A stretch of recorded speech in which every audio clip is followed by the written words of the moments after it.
Everybody's got a story to tell.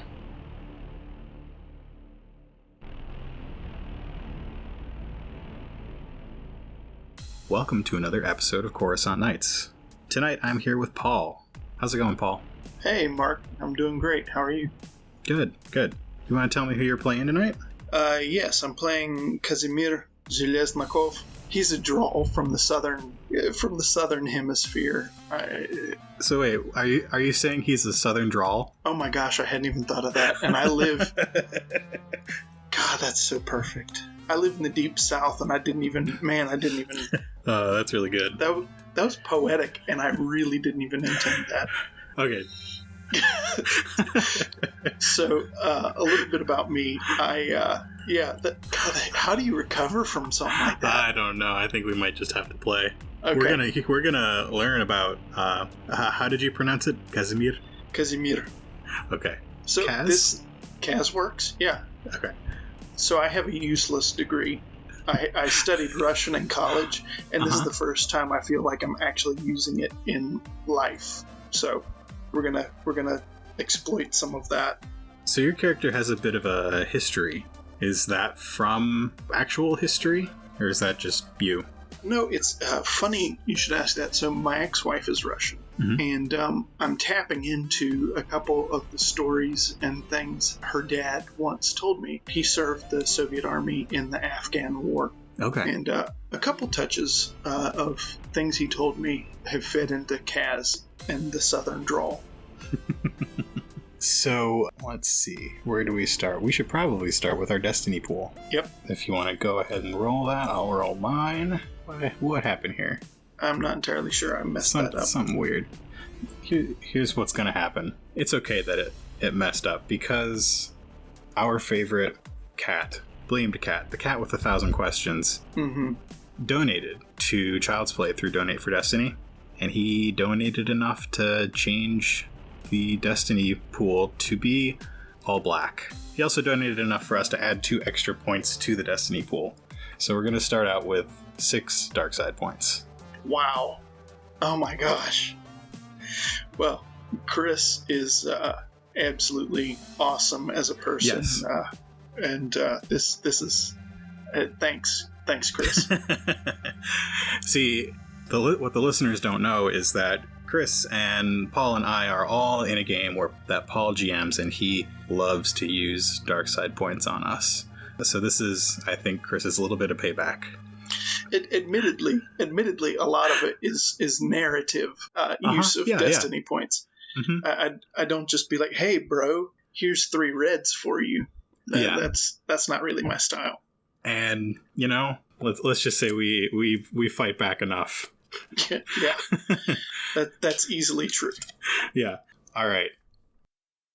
So we are starting tonight in the back room of Brack's Bar in Little Onderon.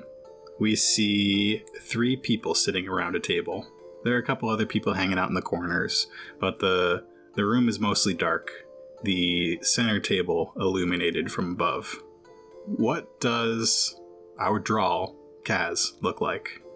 Well, Kaz is just under 1 meter tall. He's stocky, his hair's really patchy, he's really, really old for a drawl. He's pushing 90, which is just unheard of, and his eyes are small and beady. He's got a couple scars. Most prominently, he has one across his muzzle from right to left downward, and a couple blast marks on his fur. It's a dark hazel kind of color. And sitting across the table from him, sitting probably close to double his height, is a clone. He is not wearing his clone armor right now. He's got civilian clothes on. Tattooed on the back of his left hand are a pair of dice. And seated in between Kaz and this clone, there is a Bothan. He's about halfway between them, height-wise, with brownish gray fur covering his whole body, long ears, kind of a dog-like snout. He's wearing a leather jacket, and these 3 are playing a hand of Sabacc. Shall we put together our first dice pool? Sure. All right, so Sabacc. Players use Cool to establish a dice pool. So we're going to roll for Kaz, and we're going to roll for our 2 other players. Okay. I got a yellow and a green on that one. Kaz is, he's willing to lose. I guess that's kind of his attitude in a lot of ways. He's just staring them both down, kind of sullen, but he's not going to try to make every move, and he knows his skills and his limits. The clone is looking from his cards to Kaz and from his cards to the Bothan, and he just casually says, "Well, we don't see many droll around here. What brings you to Coruscant?" Bratyoshka. Okay, so I was in the Droll Expeditionary Force, and I'm sure you know about, you are clone. Know a thing or two about that, yeah. Yes, so, I was on Mandalore when all the chaos went crazy, Death Watch begin to come around. We land there, supposed to only be, Боже, кажется, about to be 6 months most, they tell me, but should only be 3 months. So we show up, everything go longer than deployment, enlistment contract. What is enlistment contract? And, he goes on, and he keeps talking until they, signal him to actually, close his trap. He's very much like I am myself. He won't stop talking for anything. He's old. He's been through war, and anybody that's willing to listen, he just takes as a carte blanche to start talking. Well, I ended up back here on Coruscant. I did not want to come here. You see, was really waste of time. But I follow new friends I found on Mandalore back here. The Bothan interrupts. Can we get on with the game here? Ну давай, пёсочка. Ну давай. So the only time we see Sabak is in Solo. I know it's in some of the old canon books, but the cards, it's kind of an interesting game. You get your hand of cards, you make your moves, so to speak, and then your cards change. And so now we're going to each roll a single white force die to see how our cards change. Okay. Oh, pleasure. Not in a good way. In this game, if you roll a dark side, 1 success and 1 advantage are converted to a failure and a threat, and light sides convert in the opposite direction. So, what does Kaz end up with here? He ends up with just no successes. He's got 2 advantage. No, wait, 1 advantage. 1 advantage, yeah. And so he's just sitting there looking at cards, and he turns to the Bothan. Have you seen a hand this bad? Really, really? Have you seen... Okay, yes, take credit. It's okay. Yes, yep. He's first round. It's okay. The Bothan reaches across the table. He was the closest to 23, which is our goal in Sabak. And yeah, he grabs the credits. What do we say? We have another go. No do I. Okay, it's okay. Do you want to make this one a little sweeter? A little bit more? Yes, okay. Yes. The 3 of you put some more credits back in the center of the table. The Bothan looks at you curiously. So, what's this you're saying about the deployment? What side were you on? Well, we had enlistment recruiters come from Jedi. They're telling us it's just a peacekeeping mission. I'm engineer. I go in there with a background in medical engineering. I had worked through being paramedic. I had done some tinkering, nothing major. I couldn't even get into Mastiga Forest school. So, I'm just, lowest guy on roster. And it's never just like a peacekeeping mission with those guys. You read my mind. So we get there, right? We get to Kildavi, and the Jedi, they're like, oh, we're going to hold off these militants, right? I have heard of these militants, and so I watch. I do, I do repairs on droids. I do paramedic work. I'm in there healing, but problem is medics start dropping, and so I have to go to front. I have to go up there. I am with the walkers. Is that the word? The walkers. Yeah, that's right. So I'm with Walker deployment, and we walk all bloody way across all of desert. Did you know this about Mandalore? Have you ever been there? Is it desert? Bоже, yeah. Mandalore? I'm surprised you went there. Was this during the war? Well, yes, Mandalorian Civil War. We all know it did not last long. Jedi come in, they go and decimate everyone, right? That's the history they don't tell you, okay? Historia is different depending on who is doing talking, yes? Yeah, for sure. So I go and I watch, and I notice that all these peacekeeping Jedi, right? They say, "Oh, we come for peace, but everywhere they go, Bratoshka, sluchaj, everywhere they go, people die." They're not all that bad, says the Bothan. No, not everyone is bad. No, but everywhere they go, though. Yeah, that's true. People are dying. Well, if you ask me, they go where they need to go. These regions of the galaxy that are under attack, they wouldn't be around for very long if the Jedi didn't come and help. Yes, well, maybe so. Maybe war would have gone on longer. Maybe war would have gone different way, no? I mean, could you imagine a galaxy without the Jedi? It's... Bratan, I think it would just be constant war all the time. Bratan, listen. This is what I dream of every night, this question. Let's roll our next hand. Sure. Let's add some difficulty dice this time. I think we probably we're supposed to do that. Yeah. All right. Let's have everybody just roll an average check for the moment. And you know what? Let's do a little upgrade. Let's give you a destiny point back. Okay. So I'm rolling against a red and a purple. 1 success for you. All right. Ouch. So no success is a threat and a triumph for our clone friend. 3 successes for a Bothan. Holy moly. The three of you lay down your cards. The Bothan lays down a -12. Mm-hmm. What do you lay down? I lay down a 16, I think. A 16. And then the clone smirks a little bit and lays down Sabak. And he scoops up some of the credits. And he leaves a couple in the pool in the center. He shuffles the cards and deals them again.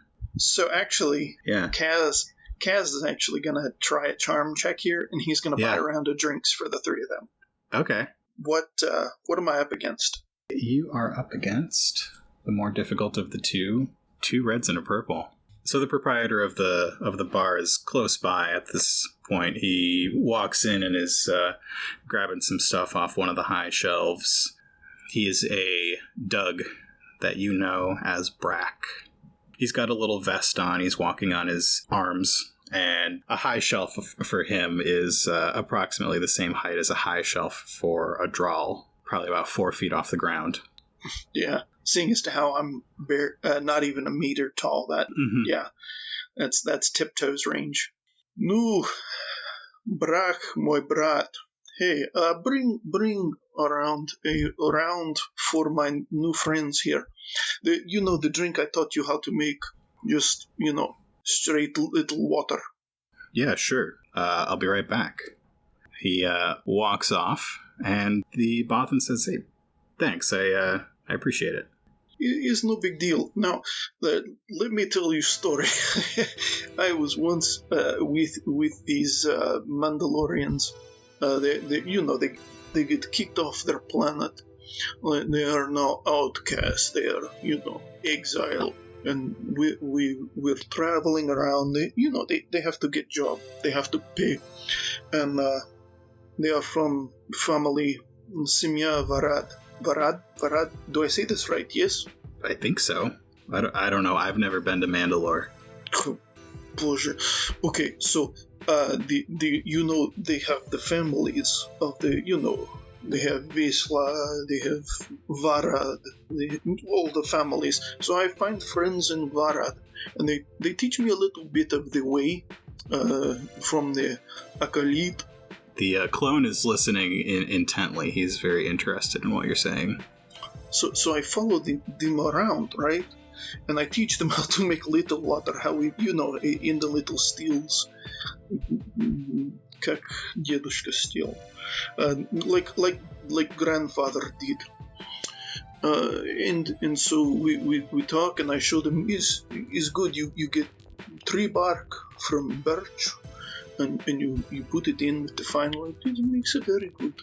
The clone asks, is that something from your home planet? Yes, we make this in the southern hemisphere. We make our own at home. Like babushka and dedushka make. What's it taste like? It tastes like. Have you ever eaten a tree that is on fire? I've been to Endor, so yes. Simply put, yes, I have. Same thing. Everybody make it same way. Even listen. I even saw a Toydarian once make this. Of course, he didn't make it like Dedushka used to, but it's okay. Is this something I could learn to make? I taught all my friends in Simia Varad, the Varad brothers. One time,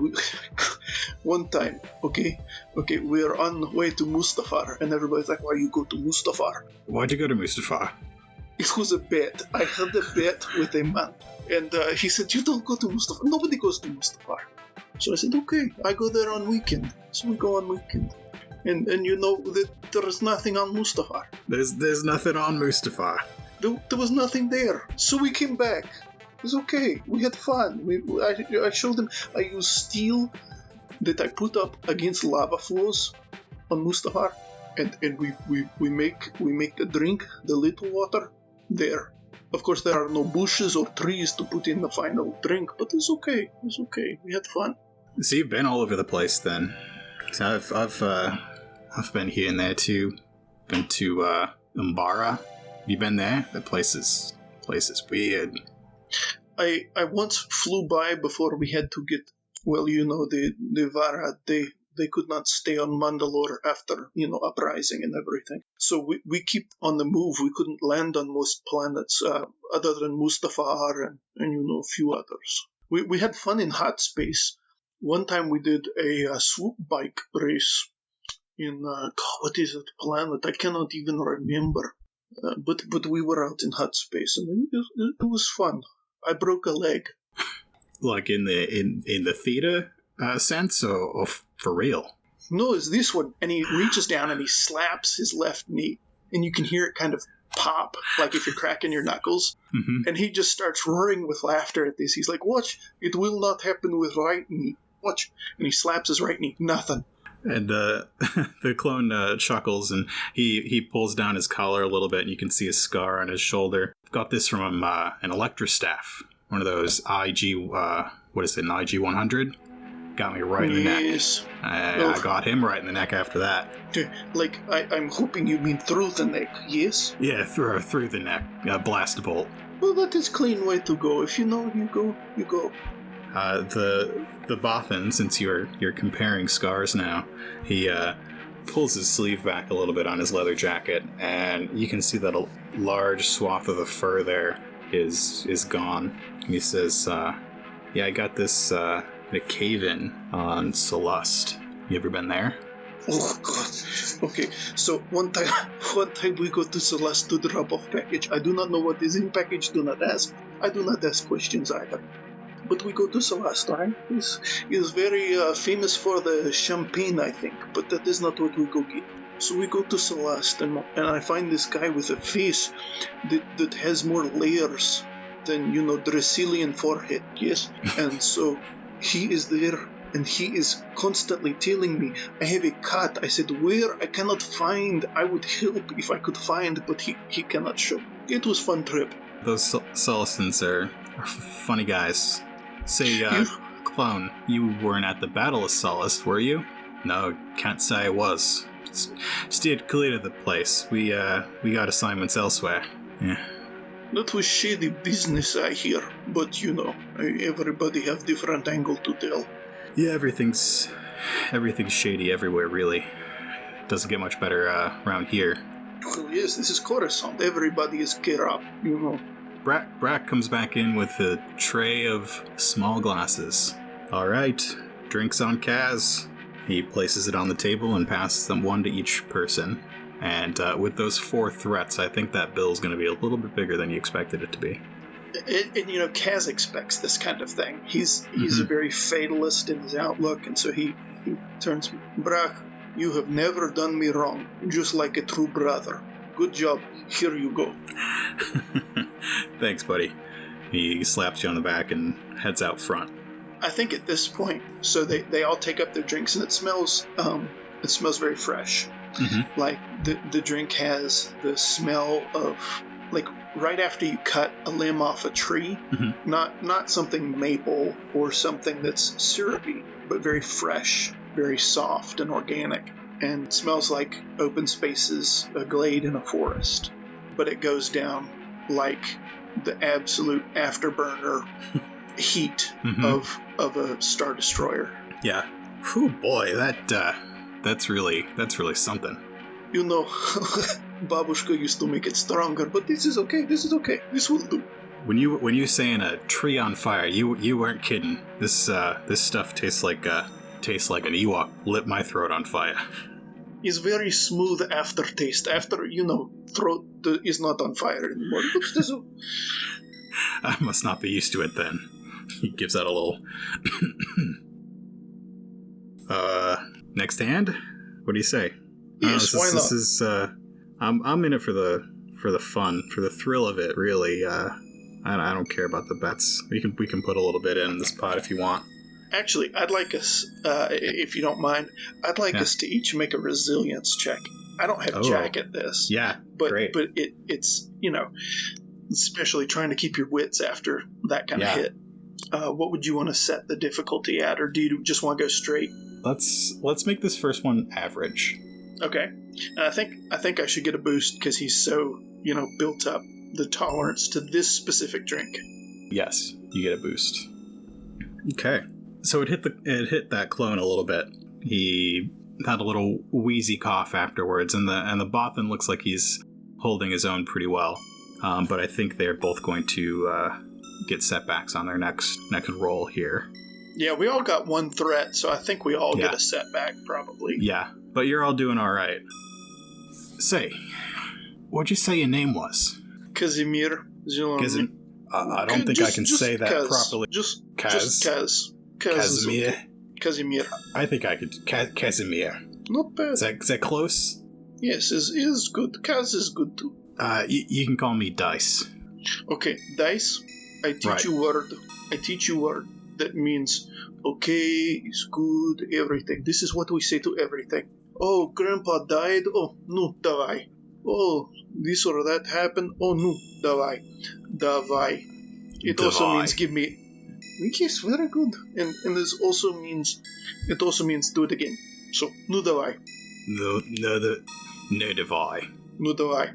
No davai. Молодец. This means very good. Well done. Thanks. Hey, buddy, what's your name? Rondo. Nice to meet the two of you. Dice, Rondo.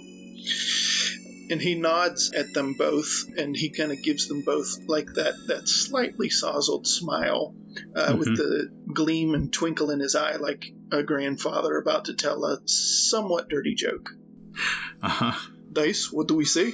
No davai. No davai. Молодец. So, with my roll, I think that Kaz initially has a great hand, but he is not paying attention whatsoever. Uh-huh. Is at least like one or two of the threats. Okay. He just is completely oblivious. He's not even really paying attention at the moment because he's kind of caught up in, like, I'm sharing my culture, I'm sharing my drink, I'm sharing my story with these new brothers. Yeah, Rondo, he's got those two threats. He is looking a little pleased with his hand. So the cards are passed out. Everybody gets a look at their hand. And the cards are going to shift. Yeah, but... Everybody gets an upswing. Yeah, they shifted well for everybody. So... I think, if I may use one of my threats, I think that Kaz actually drops his cards before everybody says, like, Ooh. show. Okay. And he just drops his cards and it, like, starts patting his new friend, Rondo, on the back. He's like, You did well. I can tell you did well. We've got connection. I see this in your eye. So you are looking at a success and 2 threats. Yeah. Right? Yeah, because it downshifts. Rondo is looking at 2 successes and 2 triumphs. Amazingly. Yeah. And then the threats actually shift to advantages. So yeah, I just have 1 success flat out. Yeah, that's right. The dices shift to a success and an advantage. Mm-hmm. Yeah, your hand drops. You're pretty excited about it, and Dice puts his hand down, and he looks even more excited about it. His hand's a little bit better than yours. Yeah. And then Rondo puts his hand down with a smirk and collects the pool again with his 2 triumphs. So, I don't suppose you want to play another round. I will do one more. I have to do surgery in an hour. Okay. What that? Hey, brah, my brat. Hey, what time is? It's getting close to midnight right now. Oh, no, I have. Okay, I can do a couple rounds. I only have 2 hours. Yeah, it's about to get pretty busy here. The pod race up in the upper levels is probably gonna finish up soon. That's what I'm there for. One of driver's broke arm yesterday. He wants me to set before the race. Of course. Okay, one more hand, 2 more hands though. That works for me. I mean, you're the one losing, bleeding cash here. I'd rather bleed cash than bleed. You know what I mean. So what? Are you gonna regale us with stories all night? Or are you gonna let us tell a few? By all means, I do not mean to steal your night. So this is kind of interesting here. We got a clone. We got someone who's kind of got no Anubas in the fight, so to speak. And then I used to be a separatist. How about that? Don't get many of us around here. You are not Jedi, and he starts counting out his fingers. You're not Jedi, you're not a bureaucrat, or plutocrat, or banker, or, you're one of us. Yeah, I am now. Yeah, I left that all behind. So, you've been to Sullust, you met some of the Sullustans, you saw those faces. Oh boy, those faces. Let me tell you, I fought at the Battle of Sullust. This is why I was asking you, Dice, if you were there, because you would know. That was a heck of a battle. Have you ever heard of the Red Lions of Sullust, by any chance? Does that ring a bell? And Dice kind of gives that, pretends he's heard it before, but needs a reminder kind of look. Well, that was me. One of the Red Lions. There were 3 of us, 3 of the best pilots this side of the Rishi Maze, all fighting for the Separatists. Me and my friends Chuck, Carl, and I won't tell you all the details. Let's just say we met a Jedi one day, and well, that was the last day I was in the war. He looks around. There's only the 3 of you off in a shaded corner in Ortolan, reading a data pad, and he considers telling the whole story. Let me guess. The Jedi did not bring peace, no? You'd actually be surprised. The Jedi kind of saved us. Really? And Kaz will look over at Brock and signal for another round. Thanks for listening to this episode of Coruscant Nights. Coruscant Nights is a production of Nightcast Creative. To find out more about us and our projects, visit nightcastcreative.com. Thanks to Paul for playing on these episodes. And last but not least, don't forget about Donate for Destiny. Influence our Destiny pool and make a difference in children's lives. Check out nightcastcreative.com/destiny for more info and a link to donate.